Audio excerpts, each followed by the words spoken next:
Hello Mila, hello Jack. Hello everybody else who's watching. Welcome to Storytime with Grandad. Today's book is from The Animals of Farthing Wood, and it is Fire.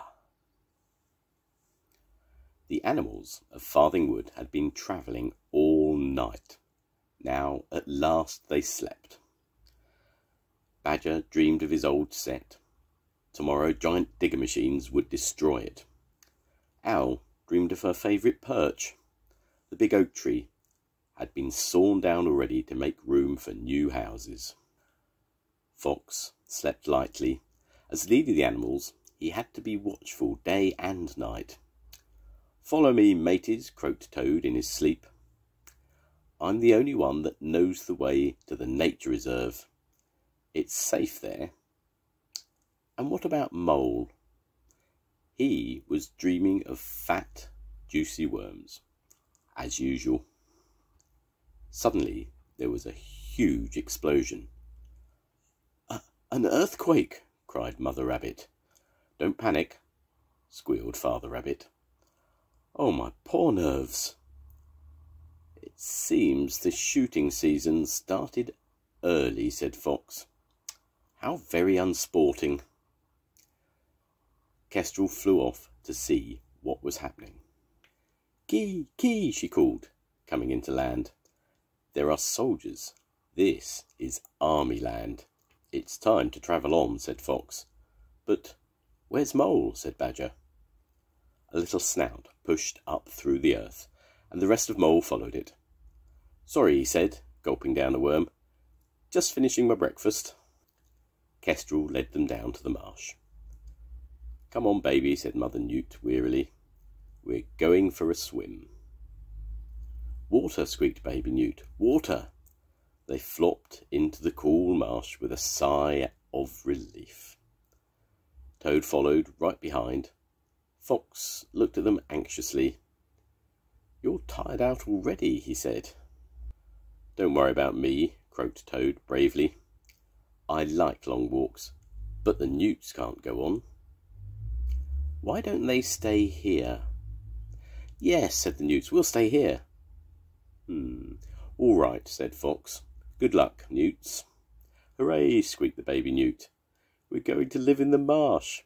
He splashed the water with his tail. Fox rounded up the other animals. "We must get round the marsh before nightfall," he said. "It's time to go." "Must we?" said Mole. "The worms here are the biggest, nicest, juiciest."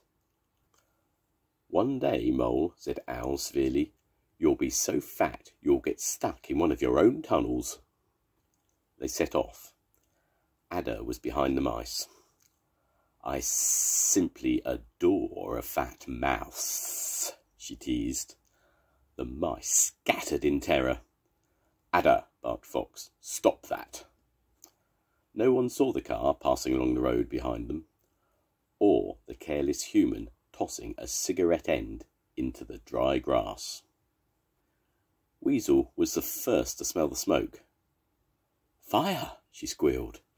"I'm not joking this time, honest." The rabbits had been fooled before. "You're teasing as usual," they said. "Since we've stopped anyway," muttered Mole, sliding off Badger's back.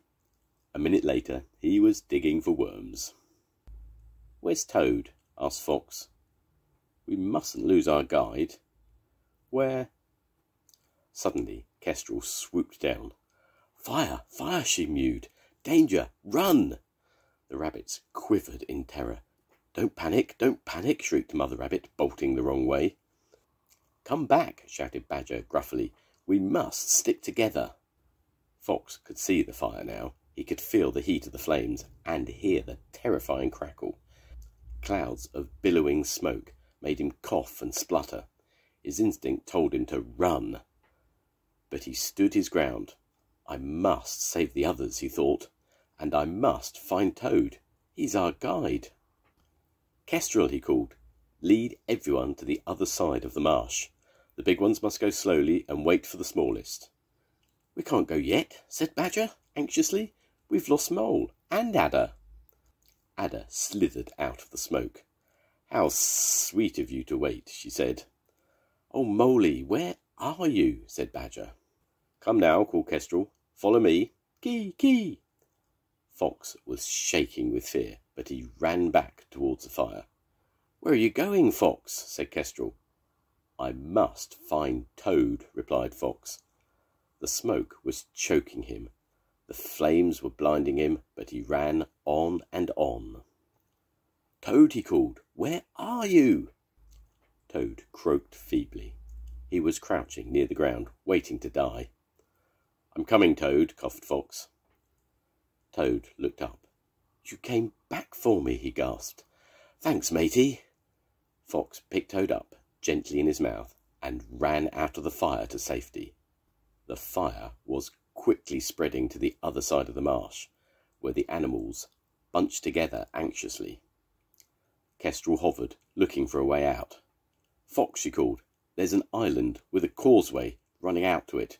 You can cross there. The water's shallow, but be quick. The fire's getting closer. It was easy for the big animals to cross the causeway, but the little ones stood on the bank, chattering with fear. We can't cross on our own. We'll drown, they squeaked. Climb aboard then, said Badger. The smaller animals climbed onto Badger and Fox and held on tightly as they crossed to the safety of the island. While the fire raged overhead, Mole was busy digging underground. He heard Badger's voice calling to him, but just then a juicy worm caught his eye.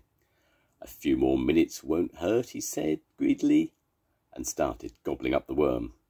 Finally, he dug his way up to the surface. Mole made a little mound of earth as he dug himself out of the ground. When he popped to the surface, he found the fire brigade dousing the flames with their long hoses. The ground was charred and soaked. A fireman saw him. Poor little chap, he said, and he picked Mole up and put him in his pocket. Mole peeked out of the fireman's pocket. The jacket was slung over the door of the fire engine. Quickly, Mole scrambled out of the jacket. Look, there's Mole, cried Kestrel. Moley will never find us here, said Fox. Owl, if you and Kestrel distract the firefighters, I'll go and fetch him. Where are Badgers and the other? Mole wondered as he climbed to the ground. Just then there was a woo woo from Owl and a kee kee from Kestrel, and the two birds soared into the air. They dived and turned above the firefighters' heads in a dazzling flying display. The firefighters watched in amazement. Fox saw his chance. He darted across the causeway and ran up to Mole, who was peering blindly around with his short-sighted eyes, not knowing which way to run. Quick, climb up my tail, said Fox. Well, what? Where? Said Mole. Then he saw Fox's brush and jumped onto it. One of the firefighters saw them. Caw, look at that fox, he said. And all the firefighters turned round. And there are more animals on that island, said another. Rabbits, hedgehogs, squirrels, and a badger, all together. Poor little creatures. Let's leave them in peace. The animals watched the firefighters go. Oh, thank you, Fox, thank you, sobbed Mole. I've been so silly. I promise I'll never be greedy again. I thought I'd lost you forever, and I missed you so much, especially you, Badger. Badger picked up his little friend. And I missed you too, Moley, he said. A drop of rain fell on Toad's head. Aha, rain, he chuckled happily. Not everyone likes rain, the rabbit sniffed. We need to be warm and dry. Follow me, everyone, said Fox. Let's go and look for shelter so we can rest. Good thinking, Fox, said Badger. And all the other animals agreed. The end. Goodbye, Mila. Goodbye, Jack. I'll see you soon. Goodbye, everyone. Bye.